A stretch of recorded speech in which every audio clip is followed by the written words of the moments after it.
Un tableau comme celui-ci, c'est un tableau clé.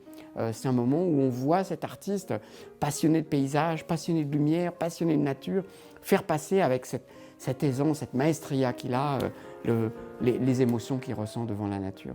Ça, c'est très nouveau, c'est très anglais, très à part, très original. C'est Gainsborough.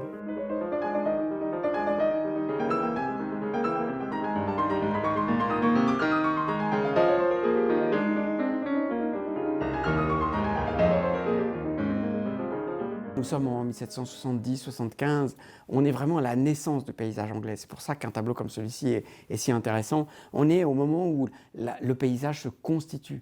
On est à la création du paysage anglais avec ce paysage pur, ce goût pour la lumière, ce goût pour la vie à la campagne.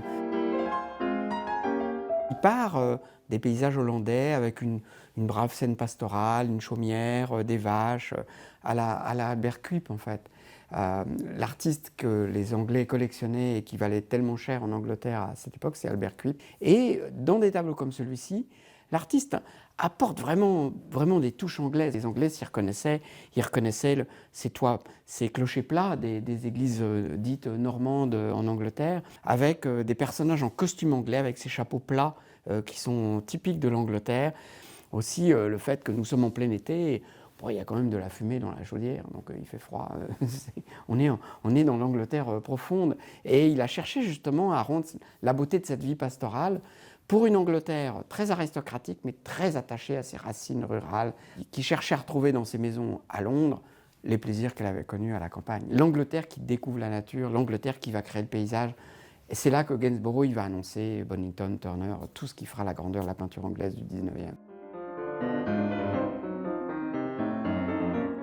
Ce qui fait de ce paysage un grand paysage anglais, c'est effectivement une palette très claire. Il parle de la peinture hollandaise du XVIIe, mais elle est plus claire, elle est surtout plus légère, elle est plus aérienne, elle est plus souple. Il y a cette élégance qui est propre à Gainsborough, qu'on a dans ses grands portraits et qu'on retrouve dans ses paysages. Gainsborough, c'est un virtuose de l'huile. C'est un artiste qui, à partir de très peu de choses, arrive à faire des choses merveilleuses. Et sa virtuosité, elle s'exprime bien sûr dans les figures, c'était un peintre de figures, elle s'exprime dans la rapidité avec laquelle il peint les arbres, la chaumière, la petite touche de fumée qui s'échappe de la cheminée, mais c'est surtout dans le ciel, cette délicatesse dans l'analyse de la lumière sur le ciel, qui est quelque chose d'absolument extraordinaire.